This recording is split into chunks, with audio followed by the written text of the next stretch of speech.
हम आप सभी के समक्ष भगवान विष्णु ने वामन अवतार क्यों धारण किया था,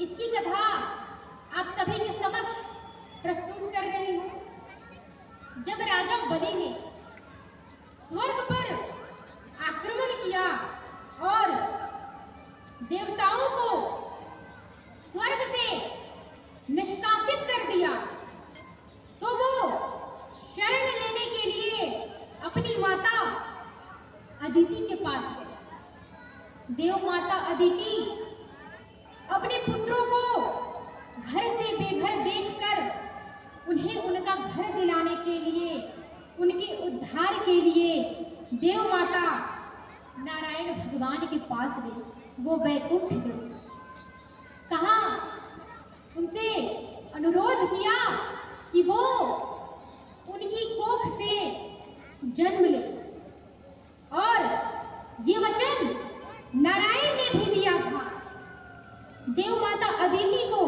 कि वो उनकी कोख से जन्म लेंगे। उसी वचन को स्मरण कराने भैया देव माता अदिति मोबाइल कहाँ है? सौ के भगवान मोबाइल कहाँ नारायण है? के पास गई। पैसे पैसे डलवा दिया। नारायण भगवान ने देव माता अदिति की प्रार्थना को स्वीकार किया और उनकी कोख से अवतरित हुए। फिर वो घड़ी आ गई, वो क्षण आ गया, प्रभु देव माता अदिति के गर्भ से अवतरित हुए। वामन का रूप लेकर भगवान नारायण देव माता अदिति के गर्भ से अवतरित हुए। उस समय कुटिया के चारों ओर प्रकाश ही प्रकाश था। सभी देवता ने उन्हें कुछ न कुछ भिक्षा दी। यक्षराज कुबेर ने भगवान वामन को भिक्षा पात्र प्रदान किया। किसी ने उन्हें कमंडल प्रदान किया, किसी ने उन्हें माला प्रदान की, किसी ने उन्हें भिक्षा पात्र प्रदान किया, किसी ने उन्हें छत्री प्रदान की, किसी ने उन्हें छड़ी प्रदान की, तो किसी ने कुछ तो किसी ने कुछ अपनी ओर से भगवान वामन को भेंट दी, भिक्षा दी। अब भगवान वामन बलि की यज्ञशाला में पहुंचे। उस समय राजा बलि अश्वमेध यज्ञ कर रहे हैं। वामन देवता भिक्षा के लिए पुकार रहे थे। राजा बलि यज्ञ स्थल से उठकर भिक्षा देने के लिए आए। दैत्य गुरु शुक्राचार्य के मना करने के पश्चात दैत्य गुरु शुक्राचार्य उन्हें यज्ञ स्थल से उठने से मना कर रहे थे, परंतु दैत्य गुरु शुक्राचार्य के मना करने के पश्चात भी वो भगवान वामन को भिक्षा देने के लिए द्वार पर उपस्थित हुए और कहा कि हे ब्राह्मण देव, आपको क्या चाहिए? सोने, चांदी, हीरे, मोती, गोधन, आपको क्या चाहिए बताइए। भगवान वामन ने कहा कि मुझे ये सब कुछ नहीं चाहिए, ये सब चीजों की इच्छा नहीं है। हमें तो बस 3 पग भूमि चाहिए, वो भी अपने पग से। दैत्य गुरु शुक्राचार्य ने बलि को कुछ भी देने से मना कर दिया। उन्होंने कहा कि ये ब्राह्मण नहीं है, विष्णु है। उन्होंने अपनी तपस्या, अपने योग से, अपनी दिव्य दृष्टि से ये जान लिया था, ये समझ लिया था कि ये वामन का रूप धरा ब्राह्मण कोई ब्राह्मण नहीं, वो भगवान विष्णु है। विष्णु यहाँ वामन के रूप में आया है। बलि ये सुनकर अत्यंत प्रसन्न हुए। स्वयं श्री विष्णु भगवान उनके द्वार पर पधारे हैं। राजा बलि भगवान विष्णु के विरोधी नहीं थे, भले ही वो दैत्यों के राजा थे, परंतु भगवान विष्णु के विरोधी नहीं थे। वो तो माता लक्ष्मी के महान उपासक उपासक थे, वो बड़े प्रसन्न हुए कि लक्ष्मीपति हमारे द्वार पर पधारे। राजा बलि माता लक्ष्मी के बहुत बड़े उपासक थे और अब भिक्षा देने के लिए संकल्प लेने की बारी थी कि आप हमें 3 पग भूमि देंगे, इस चीज का संकल्प लीजिए। तो संकल्प लेने के लिए जल की आवश्यकता होती है। तो जल पात्र में दैत्य गुरु शुक्राचार्य छोटा बनकर, बहुत ही छोटा बनकर कमंडल में जाकर वो बैठ गए ताकि जल बाहर भी ना आए और बलि संकल्प ना आए।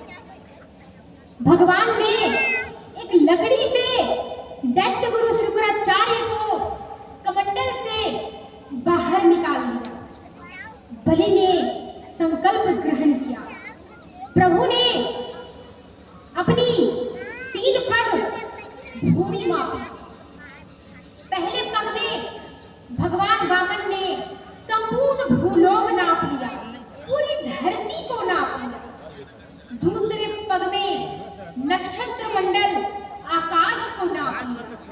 अब तीसरा पग कहाँ रखा जाए, इस बात की समस्या थी। तीसरा पग रह गया था, क्योंकि 3 पग भूमि देने की संकल्प ली गई थी। तो अब बलि ने भगवान वामन से कहा कि आप अपना तीसरा पग मेरे शीश पर रखिए। भगवान ने बलि की इच्छा जानकर तीसरा पग बलि के शीश पर रख दिया। राजा बलि ने अपना दिया हुआ वचन निभाया। प्रभु ने उनका राज्य वापस कर दिया और बलि की इच्छा भी पूर्ति। भगवान ने बलि की ईमानदारी और भक्ति को देखकर वो अति प्रसन्न थे।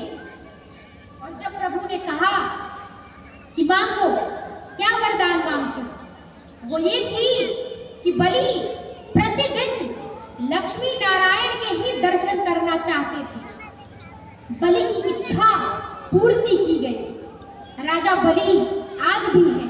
दैत्यों के राजा बलि इस समय सूतल नामक लोक में विराजमान है और अपने साम्राज्य को अच्छे पूर्वक चलाते हैं, उसका संचालन करते हैं। जितने भी दैत्य राक्षस थे वो पृथ्वी पर यहाँ नहीं आते हैं, और नहीं आते हैं तो ऐसा नहीं है कि वो नहीं है, वो पाताल में है और शांति पूर्वक अब वो रहते हैं। अब वो भगवान के विरोधी नहीं है। उन लोगों को अब यहाँ पृथ्वी पर आने की अब आवश्यकता भी नहीं है, क्योंकि पृथ्वी पर ही भगवान को ना मानने वाले बहुत सारे लोग उत्पन्न हो चुके हैं। तो भगवान वामन ने बलि की इच्छा पूर्ति की और प्रतिदिन बलि आंख खोलते ही लक्ष्मी नारायण के दर्शन करते हैं। बोलिए भगवान वामन की, भक्तवत्सल भगवान की, लक्ष्मी नारायण की, पद्मनाभ की। तो भगवान ने वामन का रूप देवताओं के उद्धार के लिए धारण किया था और राजा बलि के उद्धार के लिए धारण किया था। अब हम आप सभी के समक्ष पुनः एक भजन प्रस्तुत करेंगे। आप सभी ध्यान पूर्वक भजन कीर्तन करेंगे गिरधर गोपाल के लिए।